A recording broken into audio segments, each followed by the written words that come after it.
Hello friends, welcome to my channel. இன்னும் நம்ம சேனலை சப்ஸ்கிரைப் பண்ணாமல் பார்க்குறீங்கன்னா சப்ஸ்கிரைப் பட்டனை ப்ரெஸ் பண்ணிவிட்டு தொடர்ந்து வீடியோவை பாருங்கள்.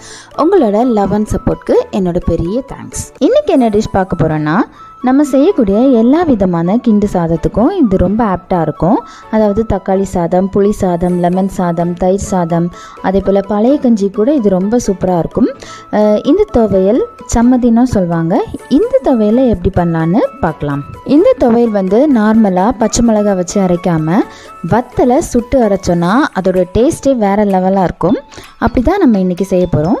நம்ம லாங் ட்ராவல் போகும்போது, எங்கே டூர் போகும்போது இந்த துவையல் ஆப்டாக இருக்கும். ஏன்னா இது சீக்கிரமாக கெட்டு போகாது. இங்கே கொடுத்துருக்குற எல்லா பொருளையும் நம்ம எவ்வளோ தேவையோ நமக்கு அவ்வளோ எடுத்துக்கலாம். எடுத்துகிட்டு இதை கொரப்பாக அரைச்சி எடுத்துக்கணும். சம்மந்தி எப்போவுமே ரொம்ப நைஸாக குழம்பு கரைக்கிற மாதிரி அரைக்கக்கூடாது. அப்போது அதோட டேஸ்ட் நல்லா இருக்காது. இந்த மாதிரி நல்லா கொரப்பாக இருந்துச்சுன்னா அதை நம்ம எல்லா சாதத்துக்கூட போட்டு விரவி சாப்பிடும்போது சூப்பராக இருக்கும். ஒரு வாட்டி இந்த மாதிரி நீங்கள் துவையல் அரைச்சி சாப்பிட்டீங்கன்னா எப்போவுமே இந்த துவையல் தான் நீங்கள் செய்வீங்க. இது எல்லா கிண்டி சாதத்துக்கும் ரொம்ப சூப்பராக இருக்கும்.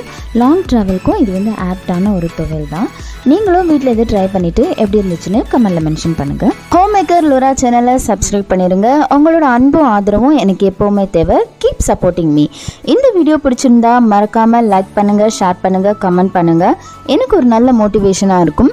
இன்னும் ஒரு நல்ல வீடியோவோட உங்களை மீண்டும் சந்திக்கிறேன். Tata, bye bye.